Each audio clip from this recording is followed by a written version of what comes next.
Our gospel this morning comes from Luke, the 18th chapter.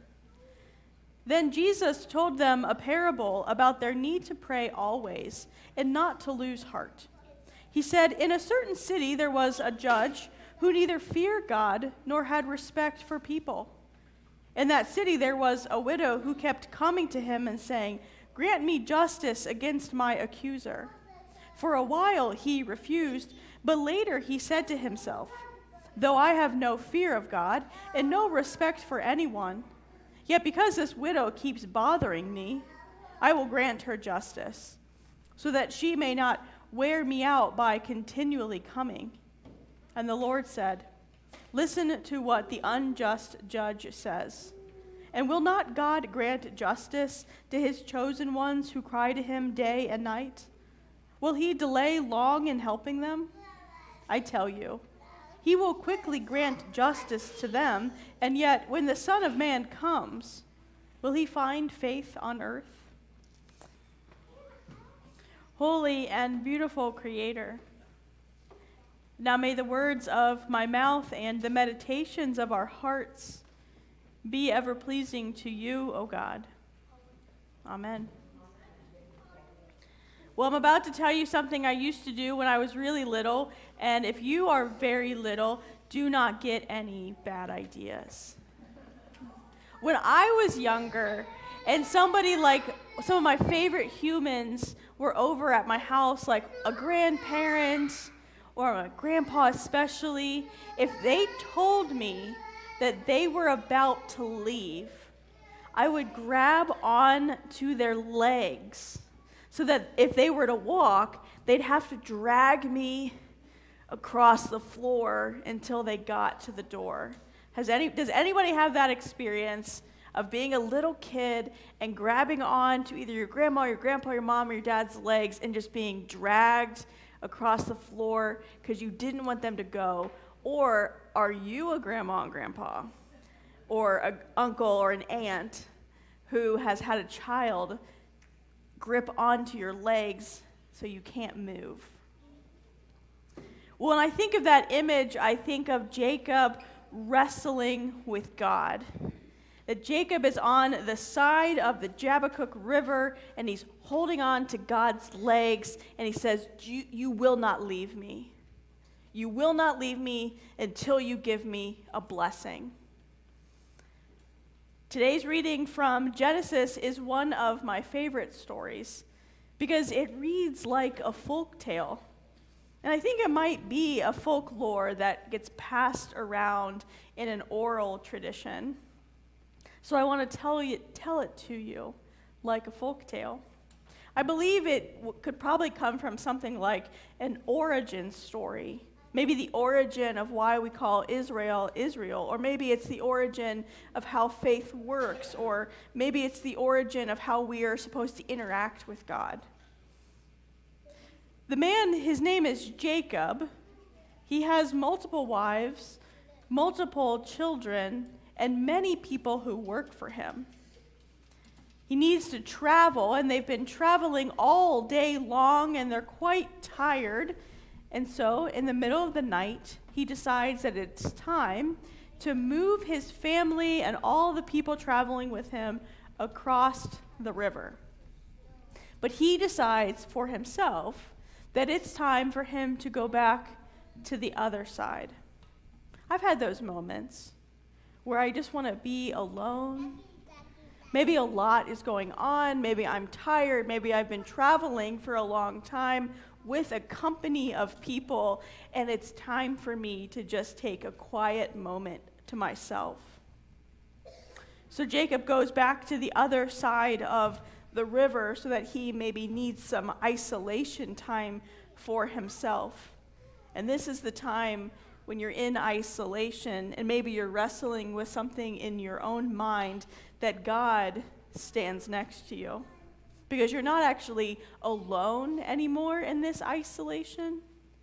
God's always standing right there with you. So this man appears, and they begin to struggle. I'm not certain why they're struggling, but I know that Jacob probably needed this wrestle. So Jacob and this man are struggling together. They're on the muddy ground, the bank of the Jabbokuk. They're wrestling. And this man seems to be extraordinarily powerful because Jacob cannot get him off, but also he decides that he's going to continue to prevail. He will not surrender. He's holding tight onto the legs of the man, and he says, "I will not let you go." And the sun is now beginning to break, which means they've been wrestling all night long.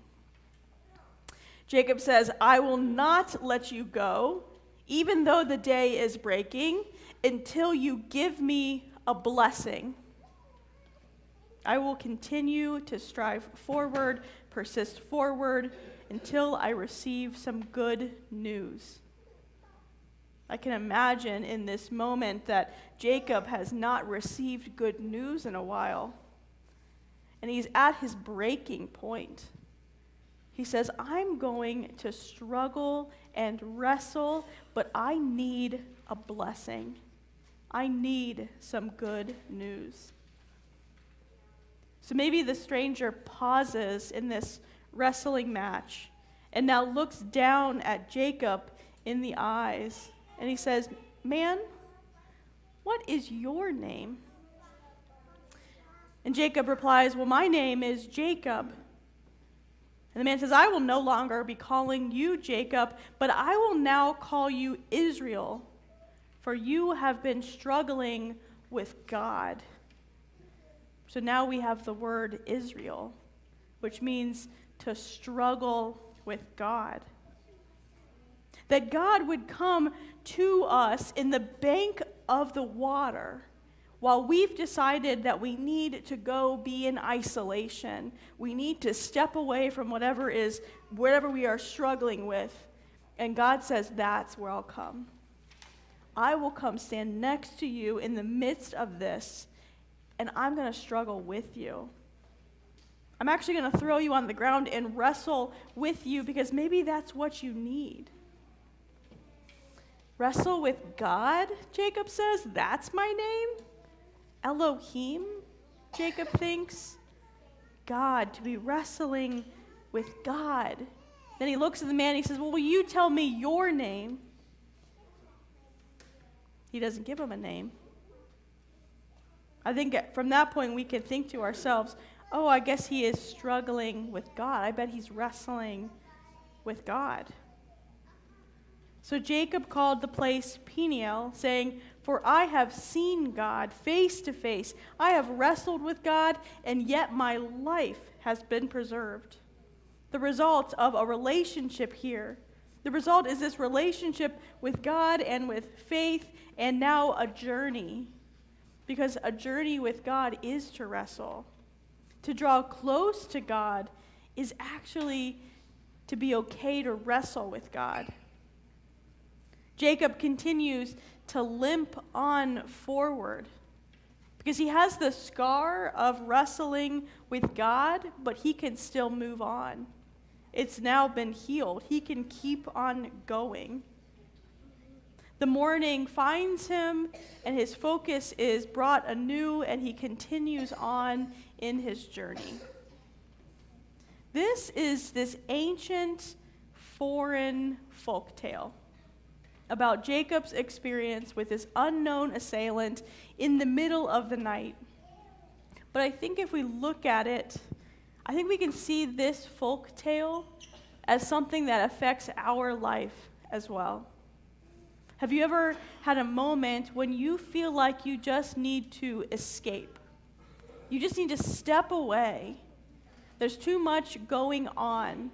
I wish I could just go camping somewhere, by a river, by myself.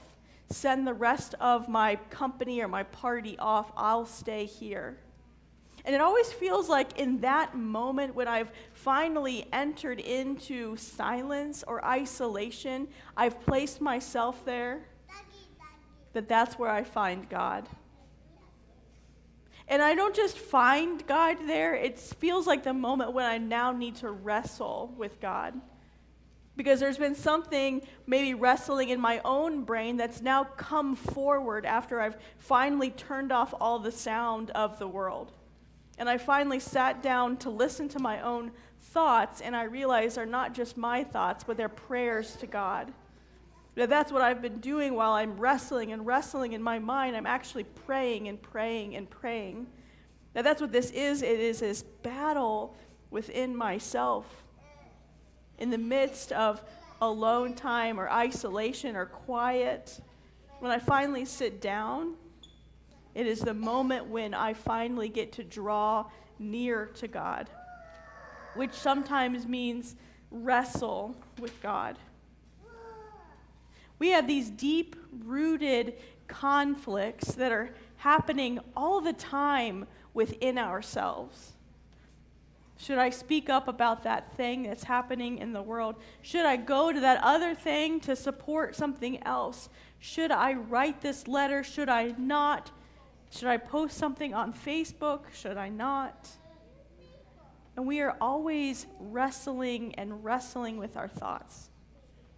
And many times, what we really need to endure, to prevail, is some quiet time with God. Some transformative time with God. And when I say quiet time with God, I don't usually mean serene. Because looking at Jacob, this is a hard moment. He's muddy, he's messy, he's on the ground, he's wrestling. Sometimes to be close to God, to draw near to God, means to have to face something really hard in our life. Like Genesis tells us, faith or belief is like wrestling. It's like asking questions. It's wondering out loud, and it is wandering to find God. It's struggling. It's fighting until you find this clarity with God. And when you find that clarity, it's a moment when you think, oh, this is the blessing from God. This is the good news I've been searching for. This is the thing I've been praying for to understand or to know. And it may not be what I actually wanted to hear, but this is what's come through this wrestle with God.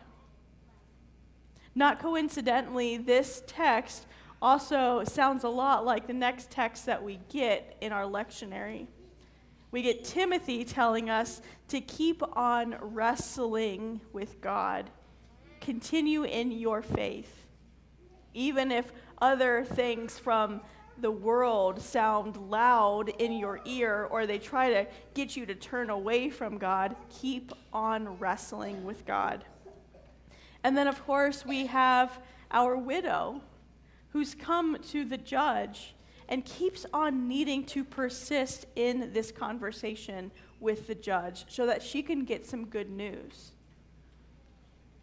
When I think about that widow and the judge, sometimes I need to remind myself that this is a parable, and maybe I need to flip it upside down.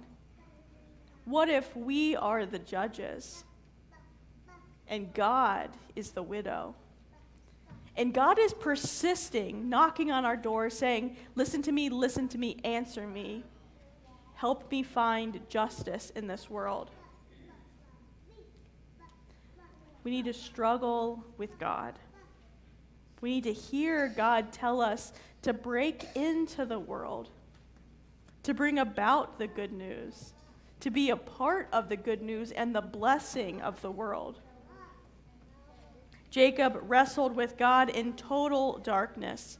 He persists until the blessing was his new name, his new future, and that God granted it for him. Timothy wrestles with God. He wrestles with whether it's the right time or the favorable or the unfavorable time for him to go out and to tell the good news. And then the psalm, which we don't get to hear typically on a Sunday, but it's 121, and we looked at it on Wednesday, which we do every Wednesday at 6:15 during our psalm time here in the sanctuary. But the psalmist also reminds us this week to persist, that God is powerful, and that God will stay with us and will be our relentless keeper. Whether we slumber or we're awake or it's dark or it's daytime, that God will persist. What all of these readings suggest to me is that God delights in those who dare to wrestle. God delights in those who dare to contend with God, to wrestle with God. Because wrestling, as it turns out, is not a scary thing, but it's actually you deciding to dive into conversation with God, to stay close to God, to wrap your arms around God's legs and say, I will not go until you give me a blessing. I will not keep fighting. I will not keep walking this way or asking these questions or pushing on this door until you give me some answers. In the final verse of our gospel text, Jesus says, when the Son of Man comes, will he find faith on earth? When I look at these texts, faith isn't perfect. These texts tell me that faith means to struggle, that faith means to question and to wrestle and to talk with God, maybe yell at God, but definitely always being in conversation with God. So when the Son of Man comes, what he's looking for is for us to be engaged with God. Faith that persists, faith that contends, faith that wrestles. This is the real question. Will Jesus find us still willing to engage in the wrestle, in the struggle with God? So as you leave here, I pray that you continue to draw near to God. I pray that when you need to, you wrestle with God. That you allow yourself, like Jacob, to be transformed by God, to be blessed by God, and to be truly loved deeply by our God. Amen.